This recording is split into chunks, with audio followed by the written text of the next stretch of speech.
আরিসা প্রশ্ন করেছেন, স্বামীর নির্যাতনের কারণে স্ত্রী কি নিজে তালাক নিতে পারবে? ইসলামের হুকুম কি? হ্যাঁ, ইনি নিজে তালাক দিতে পারবে না। তোমাকে ১ তালাক, তোমাকে ২ তালাক এগুলো মুখে উনি বলতে পারবেন না। বরঞ্চ উনি অ্যা আদালতে বা সামাজিক বিচারিক প্রতিষ্ঠানে ইনি আবেদন করতে পারবেন।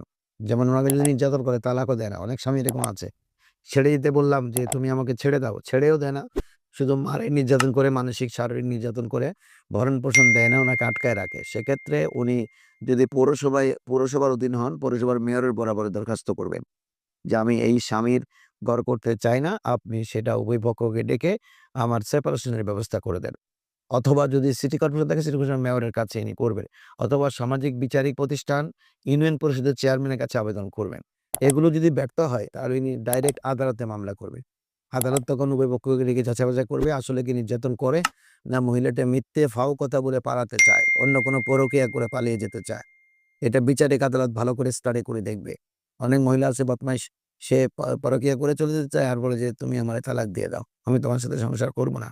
তুমি আমারে মারো।" আসলে মারে না। উল্টা স্ত্রী স্বামীকে মারে। এইজন্য আদালতে উনি ইয়ে করবেন, অ্যাম আবেদন করবেন। বিচারিক আদালত অথবা সামাজিক আদালত। এখানে আবেদন করবেন। আদালতের যিনি মূল, তিনি উভয় পক্ষকে ডেকে যাচাই-বাছাই করে যদি দেখে যে স্ত্রী সত্যিই নির্যাতিত, তাহলে উনি সেপারেশনের ব্যবস্থা করে দেবেন এবং স্বামীর পক্ষ থেকে তালাকনামায় সই করে স্ত্রীর পক্ষ থেকে সেই অ্যা তালাকনামার পত্রে রিসিভ করে ওই বিয়ে সেপারেশন করে দেওয়ার ব্যবস্থা করবেন।